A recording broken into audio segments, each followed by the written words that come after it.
This is how I abuse the gym for looks and some health. Because looks is really just about your health. We're wired to pick the healthiest looking mate. And right now, I'll say I'm looking pretty healthy. I'm on a bulk, so I'm a little bit puffy, but yeah, the cut is gonna come in the future. But what I want you to understand is that getting healthy, getting better looking, and abusing the gym for that reason is not about doing more. It's not about doing the most volume. I don't live in the gym. I don't do more and more and more and push myself further and further because it's diminishing results at that point. But I do understand that there's a big picture, and you do want the big picture mindset, which is that it's not about doing more. It's not about doing everything. You don't want to do everything and make sure you're hitting every goddamn pillar in terms of fitness and health and diet and sleep and everything. But then you're just filling up every pillar so much. Like imagine you got a water cup like this one, and you're filling up all these glasses, and every glass is a pillar of fitness. So one is diet, one is your training, one is sleep, one is your nervous system, one is cardio, and you're only spilling like a little bit of water in each one. Well, they're not even going to be that full. So you're not going to see any big results from your training, but you're also not going to see any huge results from your diet. It's better to just zoom in on the most important things and do those things very well. That's how you understand that it's a bigger picture. It's about precision, not volume. Precision is 10 times more important than your volume. So, what should you aim at? What is your precision in terms of abusing the gym for looks and health? Well, it's the 80-20, that 20% of the gym, of looking better and getting healthier, is your training and diet. That's 20%, and that's a crazy statement. Especially if you're more of like a gym bro, you've been going to the gym for years and you're just lifting heavy, you think you're doing all the right things. On paper, maybe you are. But in reality, it's only 20%. Your training and diet's only 20% of actually abusing the gym, using your coming up to your full potential. The rest, the 80%, is basically small health habits, but they do have a big impact. So if you know where to aim, you'll get the most return of your investment if you actually hit those criterias. And I want to make you think of like an analogy, the farmer analogy, and it's that the farmer, he'll plant seeds daily, but he won't expect to get crops the next day. So he plants crops, seeds all day, right? These little tiny things in the ground. But when he wakes up the next day, he doesn't go out and expect big crops that he can harvest. He just plants more seeds, and he keeps doing that daily. But by the years, he gets a big, huge farm with a lot of big crops, and he gets super successful because he did something every day. He put in the inputs to get the big output later, the long-term results. And that's part of the big picture mindset. You gotta be fine with planting seeds daily, doing the work daily, but not seeing real results because it's hard to get healthy. Like, over the majority of Americans are fucking fat as shit. So it isn't like some overnight success, which a lot of young guys, including me, when I first started out with the gym, well, that was what I was expecting because I'm seeing all these fitness guys online, all these jacked influencers talking about just lift heavy, bro. Like, okay, I'm lifting heavy. Why am I not a bodybuilder yet? Because bodybuilders, they plant that seed fucking every day. Damn. They go to war. They go to war every day with those machines and the weights. And they don't get shit that day. They get the result years after. But you don't have to be a bodybuilder. But if you want to look better, be healthier, you got to be fine. But at least looking at it as a long-term game. You got to be playing the long-term game because otherwise you're going to quit. I'm telling you, you're gonna quit by 3 months from now because you're not seeing the jacked summer body you wanted when it's time for summer, right? So don't do that. So let me tell you a little bit more about my fitness journey because I also believed in that, in the jacked pill. Like being jacked was some kind of pill that you can take, or in my case, like a lot of products and supplements. Some really tiny shit that actually don't have the big impact. I'm talking about the small things, that 80% that make up the 80%. Those small things that I'm talking about are the natural things, which I'll get into, that actually have a super big impact. But the synthetic, artificial products that you supplement with, those are small things that actually just have a very small return on investment. But I went all in on those. I bought some guy's fitness, no, diet nutrition plan, where it was all just a bunch of like recipes. Sorry, with fucking super high protein, super low fat, super big voluminous meals. And I thought that was perfect for me, even though I was actually planning to go on a bulk. So, they weren't the most calorie rich foods. So then I thought of supplementing with, I drank like a huge whey protein shake every day, like you see a lot of fitness guys do. And what I put stevia in a lot of shit, so that's like artificial sugar. It's like artificial sweetener, so you use it instead of sugar because it's healthier, but it actually has pretty bad effects on your health as well as sugar does. And I also was binging a lot of content.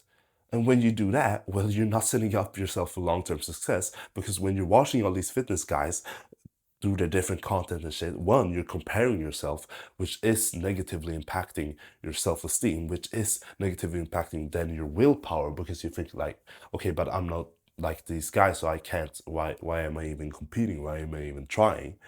And second of all, you're not getting a clear plan for what you want. You're copying other people's exercises. I used to do this. I used to go on TikTok and just search up full upper body, workout. And I just copied whatever those guys were doing. But those guys probably copied some other guy because that TikTok got viral. So now they're copying that because it gets viral and they want views. And I'm just looking at that and taking in everything. But I don't even know if those exercises are the best for my, gym, for my build, whatever, for my results, right? So I had to actually go through a pretty tough process where I felt like I wasn't even having a lot of fun, because I felt quite like shit because of the diet part, right? Where I was feeding myself with whey protein and stevia and like some emulsifier shit. I was doing all these overnight oats and shit, and that isn't good for you. Like, yeah, it looks good, on paper, like you're getting the standard fitness. It's better than rice and chicken and broccoli, sure, but it's actually not in terms of health. It's actually pretty fucked up for your health. And if you're watching this, this is multidimensional attractiveness. That's what this channel is about. So I don't believe in being the gym bro that's just jacked as fuck because he ate overnight oats every day and he fucking went to the gym and started doing TRT. I don't believe in being that jacked gym bro, but not being healthy, actually feeling good, and probably not looking that good, presenting yourself good. And without that, well, you're not gonna be multidimensionally attractive, which I believe is the best case a young man can go for. Like that's the dream, right? That's what I'm working towards, being aesthetically attractive. So that's your facial shit and yeah, your looks maxing, I guess. Then being physically attractive, your body, your posture, your tone, your everything like that. Emotionally attractive, sexually attractive, romantically attractive, intellectually attractive. There's 6 of these different types of attractiveness, 6 ways a person can be attracted to you. And I coined having all of these, being a high level in all of these, being multidimensionally attractive. So if you want to join this journey make sure you subscribe and like. But anyways, I'm gonna get into the steps that you can take to actually do the 100% of the abuse you can make of the gym, instead of just doing the 20%, just doing, training, standard training and diet from the fitness industry that is lying to you anyway. So the rest is made up of these maxing things, I call them, but it's just health in general. But the first one is sleep maxing. So what is sleep maxing all about? Sleep maxing isn't just about getting more hours in bed, because first of all, not everybody has the luxury to get 10 hours in bed. And second of all, who the fuck wants to do that? Who the fuck wants to lay in their bed 10 hours a day? I wouldn't be able to do that, because I'm losing like 2 hours a day where I could be productive or do something I like. So I'm fine with having 8 hours, and that's totally fine. Even 7 hours could work for some, but I noticed for me that might be pushing the limits to some. I'm working out 6 times a week. But when you're sleep maxing, you want to make sure you have a consistent wake and bedtime. Every night, every day, you're gonna wake up on the same goddamn time. And preferably, when you're going to sleep, it's within like 5 or 15 minutes. Like you have a 5 or 15 minute time span that you can be flexible with every day, but not more. So if you're usually going to sleep 10 o'clock, then you should be aiming to go to sleep at 10:05, 10:15 at max. No later than that. You're because you're fucking up your circadian rhythm. Circadian rhythm is a kind of biology term, but it's just like your internal clock. Think of it as your body has like an internal clock, and it knows when you're supposed to sleep, it knows when you're supposed to wake up. So that's how, if you just go to sleep and wake up at the same time every day, you'll not even need a bedtime alarm, because your body will just naturally wake up at that time. So try to do that, and try to have a maybe bedtime alarm instead of just a morning alarm, which says, hey, it's time to go to bed. So maybe 20 minutes before you're supposed to be in bed sleeping, have an alarm says, yeah, it's time to wind down. It's time to go and brush your teeth and shit like that. And that will probably help you with that. What you can also do for sleep maxing is have a dark, cool room. I always have these blinds down and make sure that there's no light coming in. And I sometimes, now it's March right now, but in the summertime I'll have the windows open like a couple of hours before bed, so it actually gets cool, because that's basically the best circumstances for your body to fall asleep the fastest. Then you also want to don't skip this. You'll also want to not you look at screens for an hour at least before bed. Don't look at screens. And if you're gonna do that, have red light glasses. I have them over there. They're like this red. There's red tinted glasses that protect you from the UV light from the phones, and it's the strongest protection you can have. But even then, like, you're better off not looking at your phone, at least not looking at content and shit like that's gonna stimulate your mind for the hour before bed. So that's really useful, because if you're falling unconscious like I used to do when I was 16, 17, 18, I was just laying in my bed and watching some series every night, some episode of some series, and just falling unconscious. And I thought that that was helping me fall asleep faster, but sure enough, it was actually fucking up my sleep.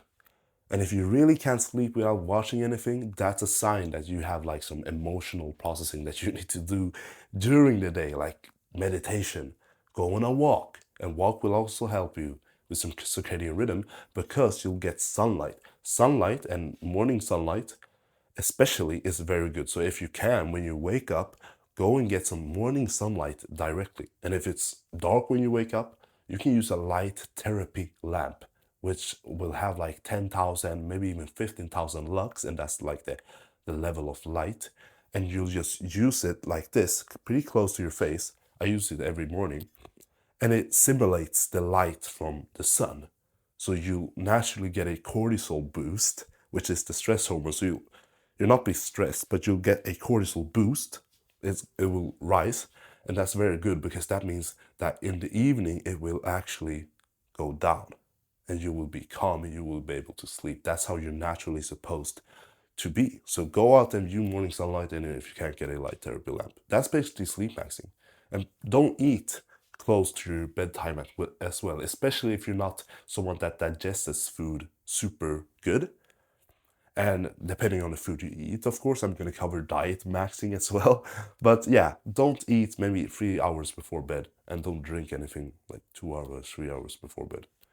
Next, we have nervous system maxing. And this one is was kind of unknown territory for me, but I realized that the nervous system is actually very important in dealing with everything in your body, because it basically goes through our whole body, and it's connected way back here, right? And it's in your brain. So of course it's gonna affect everything in your body, your mood, your habits, your people that are addicted, their nervous system are fucking running on some other type shit. I don't know what they're doing. But for nervous system maxing, you basically need to just relax. But sunlight is one factor that will help you massively, because again, it's about that circadian rhythm. It's about that internal clock going in the right way, not just being a random like off and on type of thing. It should be a natural process. It should be easy for you to fall asleep, easy to wake up at the same times, right? And once you do that and you get some sunlight in, it's not only good for vitamin D3 and your overall health and your skin health. It's not gonna give you skin cancer, but it's actually also good for your nervous system. And what you can also do is you can eat slow. You can digest your food better, because you're not then putting so much pressure on your nervous system and on your system as a whole, because it takes a lot of energy to actually digest your food. But have some downtime during the day. I like to meditate in the morning. That's what I do. For like 15 minutes, I do this air hunger meditation. You can go search it up. Maybe you'll find the method. I think it's called the Buteyko method. But you can just do normal meditation. You can have a alarm, which I use on my phone. Just put it for 15 minutes, like a regular alarm, and just sit there and breathe. Focus on your breath. And when you drift away from your breath, which should be just the normal, but don't try to force the deep, really calming breath. Just have your normal breath and just focus on that in your mind while closing your eyes. And once you're drifting away, because you will start to think of some bullshit, then go back, focus back on the breathing. And that's like a bicep curl for your meditation right there. That's how you get better at meditation and how you train it. That's really good for your mental health as well, because as I said, when I was just full into doing the stevia, doing all these supplements, like investing so much time into the little shit, buying fitness nutrition programs that I really didn't need. I just wanted to like do them because this guy was a famous fitness influencer, and watching a bunch of other fitness content and just not even performing like I wanted in the gym because I wasn't feeling good. Like I looked good on paper, I was growing muscles, but I really didn't feel good on the inside. That's what you want to skip, right? Next is diet maxing. Now, diet can be like it's obviously one of the most controversial topics in health and fitness. And I'm not going to preach to you that you have to stick to a certain type of elementary diet. So you only eat greens like a vegetarian, or you only eat meat like a carnivore. You don't have to go to the extremes. Like explore, sure, but I wouldn't explore the vegetarian one because I don't believe that shit, but maybe the carnivore one. But at least what I would do if I were you and I was going to get some results like I've done, like I've gotten from this and I've used the gym for, well, I would have a lot of rice or a lot of potatoes, maybe sweet potato, and a lot of meat. I currently now have 2 meals per day. I have a lot of rice in both of them. I have alternate every other day with chicken, and that's chicken thighs, and red meat. So every other day I switch those out, and every day in the second meal I have salmon. And to supplement with that, I have 3 eggs in each of these meals. So that's total of 6 eggs per day. You can do even more if you want to, if you can afford that, because it's really good for you. Don't worry about cholesterol because yeah, it's good. And I also have an avocado in the first meal. So a little bit of greens, but it's really not like the other type of greens. It's good for you. So I have that, and it's really simple. It's really tasty, and it's simple. It's easy to cook. It's just great across all boards, right? And right now, maybe I wouldn't push it. I do have a lot of rice right now because I'm on the bulk and I'm pretty tall and, weigh 93 kgs right now, so over 200 pounds. So I'll obviously have to eat a lot because I also work out 6 times per week. But at least copy that format, right? Try that format, and I think it will work good. And I also want you to just limit those meals to 2 or 3 per day. Maybe you could throw in some just 2 eggs scrambled in the morning, because I usually skip the breakfast and I eat at 11 and then I eat like at 3 o'clock. That's my dinner because I go to sleep so early. So yeah, that's my dinner time. But anyways, don't eat like 5, 6 times per day because you're not giving your body time to rest and digest, right? That's when you're growing the most, when you're resting and digesting. That's how you abuse every cell in your body to get healthier, to get better looking. And it's not hard. You're just fasting. So I'm fasting for like 19 hours because I don't eat around 5 hours before bed. So I go to sleep at 8 and my dinner is at 3 p.m. So that's 5 hours. Then I sleep 8 hours. That's 13 hours. And then it takes me around 7 hours until I eat my first meal again. So that's 20 hours of fasting. And sure, it's a little bit extreme. Like I could maybe, I do get hungry in the mornings, or not in the morning, but closer to my meal. But I push through it because fasting is actually not bad for you. Like, why would it ever be bad for you to be hungry? You will be more alert, you will be more focused, you will be more productive. You then eat, of course, you're not starving yourself, but you're just letting yourself be hungry for a little bit of time. That's nothing wrong with that. But if you want to do 3 meals per day, do that. Also, chew more when you eat because that's going to help you actually digest the food a lot better, and you're going to eat slower. You might even want to eat outside, get that sunlight in at the same time. And obviously, with diet, you also want to make sure you're hydrating enough, like enough. You're going to want to drink maybe 4 liters minimum, or around 4 liters, maybe 3 liters minimum per day of water. And 4 liters is pretty good. And for me, I salt my meals quite a lot, I would say, because I only eat 2 meals per day. But you don't have to do that. I wouldn't go crazy with the salt. But again, like if you're eating meat and not much else, you're eating like rice, chicken, salmon, you can salt your food because otherwise it's gonna taste quite bland because I don't have any sauce or anything like that, right?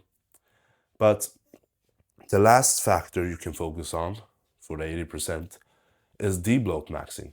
Because if you're bloated and you're not really feeling well in your stomach, that's gonna affect your whole body too. Like you're not gonna be able to perform as good. You're not gonna feel, you're gonna have massive forms of brain fog. You're not gonna feel productive, or like you're abusing the gym. If you're doing all the other shit right, but you're really bloated up and you really get bloated every time you eat, it's something wrong there. But what I would focus on is that if whatever you're eating is a product, if there's like a boardroom of people behind what you're eating that planned this product and made this product, it's something you buy from the supermarket, which also has like maybe multiple ingredients instead of just being rice, meat, chicken, salmon. Like it's something else. You got other shit in that. That's a product, and stay away from it. You shouldn't eat that because you're supposed to eat the food, right? You're supposed to eat food, nutritious food that isn't made up of some random other bullshit like conservatives and other things you don't want in your gut, because it isn't going to respond good to it because it's not natural. Like our bodies are still the hunter and gatherer ooga oogas, right? Like we can't our gut can't, you know, our gut can't handle food that wasn't meant for our ancestors to eat. And our ancestors, well, they mostly ate meat and maybe a little bit fruit and stuff like that. So obviously, if you're eating fucking pan pizzas or whey protein or a bunch of products, you're not doing your ancestral body any justice, and you're not going to be able to abuse the gym later on because you're going to be so bloated, you're not going to be able to perform or feel good, because that's more important, right? That's even more important. How do you feel? Right? Your gut. In your gut, there's 90% of your serotonin levels, which is the feel good hormone. So obviously, if there's something wrong with your gut, you're not going to feel that good. So you can obviously feel a lot better if you just do single ingredient foods. You just want to look at the back of that rice, and you just want to see that it says rice. It shouldn't say any other conservatives or shit like that. And also, try to stay away from, first of all, plastics, because it's just unnecessary. They do have shit in them, like PFASs and shit like that, some chemicals, right? That's made in a lab, which also, again, isn't something that your ancestor would thrive on. So you could go to the extreme and wear like only cotton clothes if you want, and don't like not wear anything that's made of plastics. You don't have to do it. I don't personally haven't done that yet, but I do try to stay away from plastic in the kitchen. So not, use plastic spatulas and plastic pans, not plastic pans, but plastic cutting boards. And I don't try to not use the non-stick pan, the Teflon pan, because that also has some like forever chemicals. But I try to use the not the non-stick, the fucking stainless steel, or the black one, the total black one, whatever it's called, stone freaking pan thingy. And yeah, so basically staying away from even receipts, because that's just unnecessary for your testosterone, for your hormonal health. And same goes with medication. So if you're taking a lot of medications, basically just for pain or something, that's better to try to solve that naturally instead of just going to the medication right away. So like the ibuprofen, the painkillers, right? Those aren't really good for you, even though they take away the pain. They are medications which will have impacts on you. So obviously, I'm not some medical doctor, and this isn't like some medical advice, but just try to not overdo it with the medications all the time if that's possible. And when you're debloat maxing, you also want to make sure you have a good level of water, of course, because that's needed.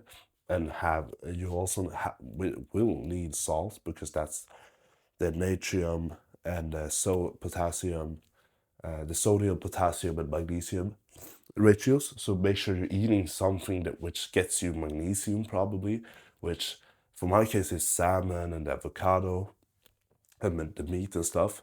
And make sure you're hydrating as well. And that's basically those four big pillars, which you'll get that 80% of. Sure, you can do even more stuff, but then maybe it's diminishing results, right? You won't see the biggest benefits. But if you master all these four categories, you're basically doing 100% of what you can do if you're also training and making sure your diet is on point, right? If you're cutting and you're staying on that cut. If you're bulking, you're staying on the bulk, right? And but you might ask, why not just do the 20% that has worked for other people? Well, because the 20% that has worked for other people, like fitness influencers or guys you see online, well, those are the pictures you see online. And first of all, you don't even know if they're on supplements or something else, like steroids, right? And those guys might look like they've done a good job with their training and diet because they're jacked, but their bodies might be fucking dying internally. You don't know that. People like bodybuilders, they just die like this when they get hit with some weird shit because they've abused steroids so much. So sure, abuse the gym, with your training and diet, but it's only gonna make up about 20%, maximum like 30%. Your habits outside of the gym is what will make up the rest and will make you feel the best and also perform in the gym, also get to where you want, also be able to plant those seeds daily, but plant bigger seeds. If you do the habits outside of the gym, you'll plant bigger seeds in the gym. Your work, you will be more rewarded for the work you do in the gym if you do shit outside of the gym. If you just go home, fucking lay in bed, eat a pan pizza and a diet coke. Yeah, artificial sweeteners aren't good for you, by the way. You drink that, you do nothing, and you go to sleep super late because you're playing video games. You're not gonna see the best results in the gym. No matter how good your training or diet is, you can have the most fantastic diet with home cooked meals and super unprocessed, good quality meat, unpasteurized and shit like that. But you're not going to see the big results if you don't plant the daily seeds, not just in the gym, but outside, right? And giving that 100%, everything that I've covered in this video, giving that 100%, which isn't hard. You can do this, I've been telling you, getting sunlight, getting a consistent wake and bedtime, throwing in some meditation, chewing your food better, going on that specific format of diet. Like, you can do that. If you do that, you will literally 10x your mood, your focus, your self-esteem, your social skills even. Like, people will be able to tell that you're healthy on the inside and you look good as fuck on the outside, right? That's a point where I'm reaching right now because I've built a physique now, and I'm on the bulk, so I'll look even better than this with my physique. But I'm also feeling very healthy and very good inside with my mental health. So I'll obviously be able to just talk to people as well, and they'll notice that this is a guy that's doing good both internally and externally on the outside, right? That's a part of multidimensional attractiveness. Looksmaxing, just focusing on your looks, your outside appeal, even like going to the gym and kind of being this gym shell that only focuses on how he looks outside, that is only like 12.5%. That's a small bit of being attractive. Being multidimensionally attractive will literally get you everything you want out of life. You'll be able to attract everything you want out of life. Since what you want out of life, it's possible to achieve anything, to get anything, but you're gonna attract it. You're never gonna get anything out of life if you run after it and try to force your way on it. You're never gonna get that girl that you dream of, that you added on Snapchat, if you're running after her, spamming her DMs. You're gonna attract her. She's gonna see something in you which holds some kind of value. And it's either gonna be in the aesthetic attractiveness, in the physical attractiveness, in the sexual attractiveness, in the romantic attractiveness, in the emotional attractiveness, or the intellectual attractiveness. There's 6 of them. And I cover all of them, or things you can do to improve in all of them on this channel. So this one was a lot about the physical attractiveness, right? But it's never one-sided. It's never like Looksmaxing, like these black pillars smashing their jaw with the hammer that says genetics is everything. I'm never gonna fucking talk about your genetics, because why would we worry about genetics when there's something we can't change? But becoming multidimensionally attractive, that's something you can do. Maybe you're starting from 0 in each one of these categories, but you're probably not. You're probably maybe an emotionally attractive guy because you have a secure base in your attachment style. So you don't, you're not super anxious in a relationship, but you're not super avoidant either. That's good. That means someone can be attracted to you based on your emotional attractiveness. Maybe you're emotionally intelligent. And that goes for every one of these pillars, right? If you want to know more, if you want to get multidimensionally attractive and level up in all of these areas and get what you want, whatever you want from life, I got a beautiful girlfriend, which I'm super happy with, of course. And if you want similar things in life and join me on this journey, well, subscribe and like, please. And I also have an opportunity that you can take to speak to me for free.